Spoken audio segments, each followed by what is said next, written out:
بسم اللہ الرحمن الرحیم۔ میرا نام اکرام اللہ ہے، الکریم پرائیویٹ ہائی اسکول کی شعبہ اردو سے بول رہا ہوں۔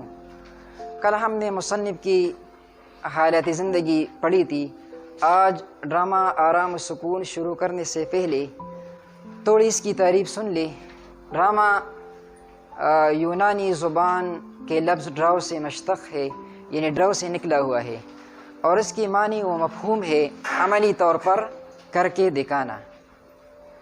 مشہور شخصیت ہٹسن کے خیال کے مطابق ڈرامہ ایک نقالی ہے جو حرکت عمل، تقریر اور مکالمہ کے وسیلے سے سٹیج پر عوام کے روبرو بہترین انداز میں پیش کیا جاتا ہے۔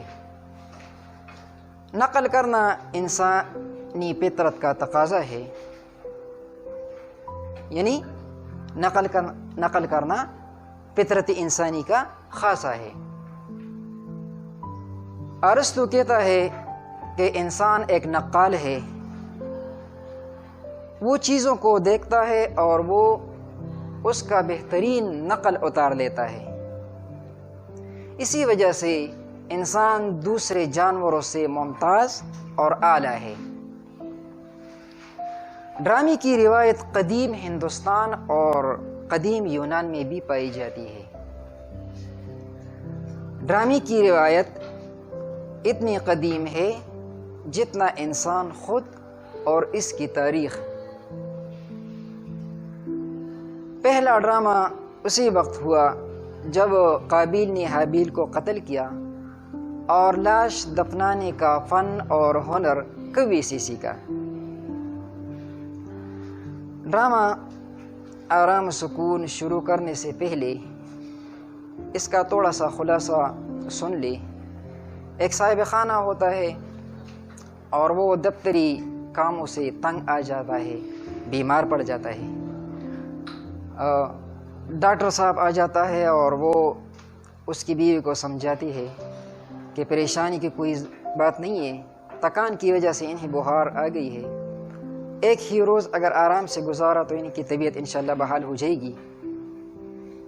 ڈاکٹر واپس چلا جاتا ہے اور اس کی بیوی اس کے کمرے میں آتی ہے۔ اگرچہ صاحب خانہ کی بیوی بہت زیادہ اپنے شوہر کے ساتھ ہمدردی رکھتی ہے، محبت رکھتی ہے، لیکن وہ تیمارداری کی آداب سے ناواقف ہے، سلیقہ مند خاتون نہیں ہے، ناسمجھ ہے۔ اسی وجہ سے وہ بار بار اپنی میاں کے کمرے میں آتی ہے اور پوچھتی ہے کہ آپ کو کسی چیز کی ضرورت نہیں ہے، کیا پکاؤں آپ کے لیے؟ باہر بچہ کے کھلونا گاڑی چلا کر شور پیدا کر رہا ہے۔ صاحب خانہ کی بیوی کبھی نوکر پر غصہ ہوتی ہے، کبھی اپنی میاں کے کمرے میں آ کر بار بار شور مچاتی ہے اور کہتی ہے کہ کیا پکاؤں، کیا چیز لاؤں، کسی چیز کی ضرورت تو نہیں ہے۔ ہمسائے کے گھر سے گانے بجانے کی آوازیں بھی آ رہی ہیں، اور اس شور میں ایک فقیر کی آواز بھی آتی ہے اور ایک ہنگامہ کھڑا ہوا ہوتا ہے۔ اس تمام صورتحال سے تنگ آ کر صاحب خانہ آرام کے لیے گھر کی نسبت دفتر کو ترجیح دیتا ہے۔ تو اس پورے ڈرامے کا جو یہ خلاصہ ہے یہ بھی آپ لوگوں نے سنا، اور اس سے ہم نے ایک سبق بھی حاصل کیا۔ یہ ہماری زندگی کی عکاسی کرتا ہے ڈرامہ بہترین طریقے سے، اور یہ کہ مرکزی خیال اس ڈرامے کا جو میں آپ لوگوں کو ابھی بتاتا ہوں وہ یہ ہے کہ میاں بیوی کی مثال گاڑی کے دو پہیوں کی مانند ہے، اگر ایک کام نہیں کرتا تو دوسرا خود بخود رکے گا۔ یہی وجہ ہے کہ انسان کی گھریلو زندگی گھر کے دوسرے افراد کی بدولت پرسکون ہوتی ہے۔ اگر جیون ساتھی ہوشیار اور سلیقہ مند ہو تو گھر جنت بن جاتا ہے۔ تاہم جیون ساتھی کے انتخاب میں اس بات کا خیال رکھنا ضروری ہے کہ وہ زیور تعلیم سے آراستہ اور سلیقہ مند ہو۔ بہترین عورت وہ ہے جو اپنے شوہر کی مطیع اور فرمان بردار ہو۔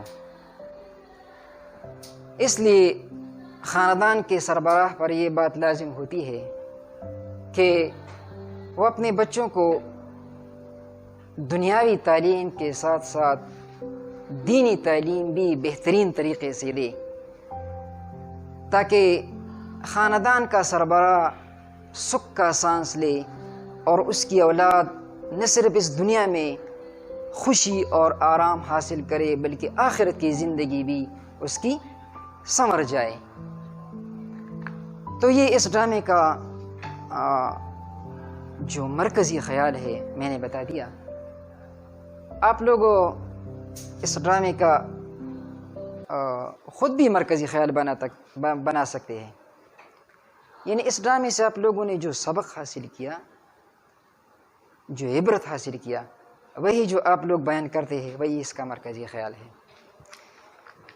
ڈرامہ آرام و سکون